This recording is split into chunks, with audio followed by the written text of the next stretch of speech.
Hello my dear nursing aspirants. ఈరోజు మనం ఈ వీడియోలో ఏపీ ఎన్సెట్ ఎగ్జామ్ ప్యాటర్న్ ఏంటో చూద్దాం. As a part of it first see the schedule. Schedule అయితే మీ అందరికీ తెలుసు. ఇంకొకసారి నేను రిపీట్ చేస్తాను. ఎగ్జామినేషన్ డేట్ వచ్చేసరికి 6/7/2025. సింగిల్ డే సింగిల్ సెషన్లో అయితే ఉంటుంది 2 to 4 PM. మీరు రిపోర్టింగ్ టైం వచ్చేసరికి షార్ప్ 12:30 PMకి అయితే మీరు ఉండాలి. ఎగ్జాక్ట్గా ఉండేలా చూసుకోండి. ముందు వెళ్ళినా పర్లేదు కానీ లేట్ అవ్వద్దు. అండ్ ప్రొవిజనల్‌కి వచ్చేసరికి మీకు 9th నుంచి అయితే అవైలబుల్‌గా ఉంటుంది. ఇదైతే క్లియర్ కదా! నెక్స్ట్ ఇంపార్టెంట్ థింగ్ వచ్చేసరికి ఎగ్జామ్‌కి రీవాల్యుయేషన్ అయితే ఉండదు. మనం ఇంటర్‌లో అప్లై చేస్తాం కదా! మనకొచ్చిన మార్క్స్ మీద ఏమైనా డౌట్ ఉంటే రీవాల్యుయేషన్‌కి. బట్ ఇక్కడ అలా అప్లై చేయడానికైతే వీల్లేదు. నోటిఫికేషన్‌లో అయితే క్లియర్‌గా మెన్షన్ చేయడం జరిగింది. కాబట్టి మీరు ఎగ్జామ్ రాస్తూ ఉన్నప్పుడే 1కి 2 సార్లు ఆలోచించి కరెక్ట్ అయిన ఆప్షన్‌ని చూజ్ చేసుకొని రాయండి. ఎగ్జామ్ అయిన తర్వాత మళ్ళా సెకండ్ ఛాన్స్ ఉంటుందిలే అన్నట్టు రిలాక్స్ అవ్వద్దు. ఓకే. నెక్స్ట్ పేపర్ ఏ విధంగా ఉండబోతుందో చూద్దాం. మోడ్ ఆఫ్ ఎగ్జామ్ వచ్చేసరికి CBT ఇదైతే తెలుసు కదా! క్వెషన్ పేపర్ వచ్చేసరికి బోత్ లాంగ్వేజెస్ అంటే ఇంగ్లీష్ అండ్ తెలుగులో కూడా ఇవ్వడం జరుగుతుంది. చాలామంది కమెంట్స్ చేశారు కదా! ఇంగ్లీష్‌లో చెప్పారు, తెలుగులో ఉండదా? తెలుగులో ఉంటదా? లేదా? లేదంటే ఇంగ్లీష్‌లో ఒక్కటేనా అని చెప్పి. సో, మీ అందరి కమెంట్స్‌కి ఇప్పుడు రిప్లై వచ్చింది అని అనుకుంటున్నాను. ఎగ్జామ్ బోత్ లాంగ్వేజెస్‌లో ఉంటుంది. ఇంగ్లీష్ ప్లస్ తెలుగు బైలింగ్వల్‌లో ఉంటుంది exam. Okay. Next number of questions వచ్చేసరికి టోటల్ 100 మల్టిపుల్ చాయిస్ క్వెషన్స్ అయితే ఉంటాయి. ఓకే. ప్రతి ఒక్క క్వెషన్‌కి 4 ఆప్షన్స్ అయితే ఉంటాయి. సిలబస్ వచ్చేసరికి యాజ్ యూ ఆల్ నో మీ ఇంటర్మీడియేట్ ఏవైతే సిలబస్ ఉందో దాంతో పాటు నర్సింగ్ యాప్టిట్యూడ్ ఒకటి యాడ్ చేశారు. ఇదే మీ సిలబస్. ఈ విధంగా మీ ఎగ్జామ్ పేపర్ చూసుకుంటే టోటల్ 5 సెక్షన్స్ అయితే ఉండబోతున్నాయి. ఈచ్ సెక్షన్ 20 మార్క్స్ అయితే క్యారీ చేస్తుంది. అక్కడ ఇచ్చారు కదండీ nursing aptitude 20 marks, physics 20 marks, chemistry 20 marks, biology 20 marks, English 20 marks. ఇలా టోటల్ కలిపి మీకు 100 మార్క్స్‌కి అయితే పేపర్ ఉండబోతుంది. 120 మినిట్స్‌కి అంటే 2 అవర్స్. ఓకేనా? ఫస్ట్ చెప్పాను కదా! MCQs ఉంటాయి. ఈచ్ క్వెషన్‌కి 4 ఆప్షన్స్ అయితే ఉంటాయి అని చెప్పి.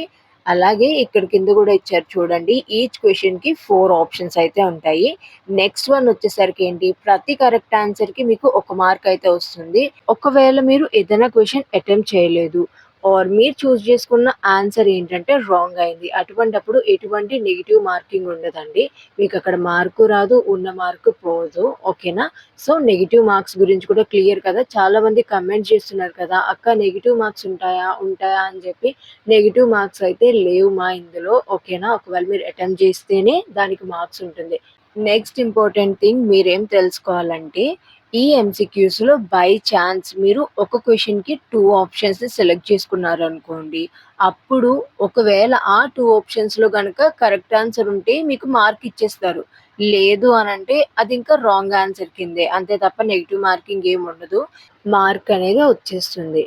ఇలా అన్నా గదా అని చెప్పి అక్కడక్కడ 2 ఆప్షన్స్ సెలెక్ట్ చేసుకుందాము అన్నట్టు చూడకండి. బికాజ్ బై ఛాన్స్ ఎక్కడో అక్కడక్కడ 1, 2 ఇట్లా చేస్తే ఓకే తప్ప ఇంక అందరూ ఇదే చేశారనుకోండి బాగోదు కదా! కాబట్టి ఇలా ఏం చేయొద్దు. కరెక్ట్ ఆప్షనే సెలెక్ట్ చేసుకోండి.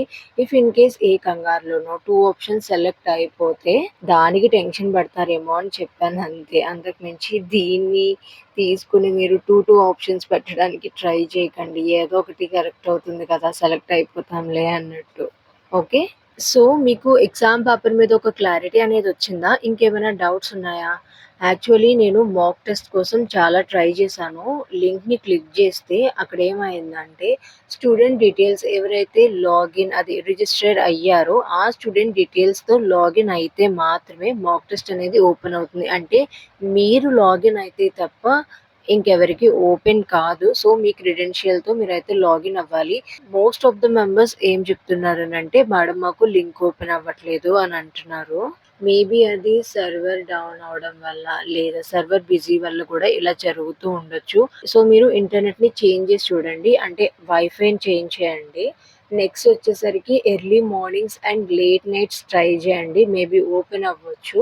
అండ్ మోస్ట్ ఇంపార్టెంట్‌లీ ఇంకొకటి ఎన్ని చేసినా ఓపెన్ అవ్వట్లేదు అనంటే మాక్ టెస్ట్ సర్వర్ అనేది క్రోమ్ ఆర్ ఎడ్జ్‌లోనే ఓపెన్ అవుతది. ఇలా కొన్ని టిప్స్ అనేవి ఫాలో అవ్వండి. కంపల్సరీ ఓపెన్ అవుతుంది. అంతే తప్ప టెన్షన్ ఏం పడొద్దు. ఓకేనా? ఐ థింక్ మీ అందరి డౌట్స్ క్లియర్ అయ్యాయి అని అనుకుంటున్నాను. మేడం ఇక్కడెందుకు మాక్ టెస్ట్‌ని ఏదైనా ప్రాక్టీస్ పేపర్‌ని పెట్టలేదు అని అనొచ్చు. ప్రాక్టీస్ పేపర్స్ అన్ని టెలిగ్రామ్ ఛానెల్‌లో పీడీఎఫ్‌లోనే అవైలబుల్‌గా ఉన్నాయి. మీరక్కడికి వెళ్లి చూడొచ్చు. నాకిక్కడ mock test or previous papers అవైలబుల్‌గా లేవు కాబట్టి నేనిక్కడ అది పెట్టి చూపియట్లేదు. నేను ప్రిపేర్ చేసిన పేపర్‌ని కూడా పెట్టొచ్చు. బట్ దానికన్నా ఎక్కువ మీకిక్కడ రియల్ లైఫ్ సిట్యుయేషన్స్ అన్నీ నోటిఫికేషన్ చూసి ఎక్స్‌ప్లెయిన్ చేస్తేనే బావుంటుంది అని చెప్పి నేనవి తీసుకోలేదు. ఓకేనా? మీకు కావాలంటే ఛానెల్‌లో ఉంటుంది. హ్యాపీగా వెళ్ళండి. వన్ మోర్ థింగ్ ఏంటంటే రీసెంట్‌గా నేను నర్సింగ్ యాప్టిట్యూడ్ నుంచి కొన్ని ఎంసీక్యూస్‌నైతే అప్‌లోడ్ చేయడం జరిగింది కదా! కొంతమంది ఏం చేస్తున్నారంటే, "అక్క ఇవి చదివితే సరిపోతుందా? 15 వస్తాయా? లేదంటే ఇవే 100% వస్తాయా అక్క? ప్లీజ్ క్లారిటీ ఇవ్వు" అని చెప్పి ప్రీవియస్‌గా చెప్పాను కదరా! Because you are the first one who are attending this exam అని చెప్పి కాబట్టి ఏమీ ఎక్స్‌పెక్ట్ చేయలేకపోతున్నాను. ఫెయిర్‌గా చెప్తున్నాను. ఫెయిర్‌గా అండ్ జెన్యూన్‌గా చెప్తున్నాను. నేనైతే ఏం ఎక్స్‌పెక్ట్ చేయలేకపోతున్నాను. బట్ మీకు ఏ లెవెల్‌లో అయితే ఎగ్జామ్ ఉండబోతుందో మీ సిలబస్‌ని బేస్ చేసుకొని అదే లెవెల్‌లో నేను ఈ ఎంసీక్యూస్‌ని ప్రిపేర్ చేయడం జరిగింది. బట్ నేను కొంతవరకు హోప్ అయితే ఇవ్వగలను. కంపల్సరీ ఇందులో ఉండే క్వెషన్స్ అయితే మీకు రావచ్చు. ఓకేనా?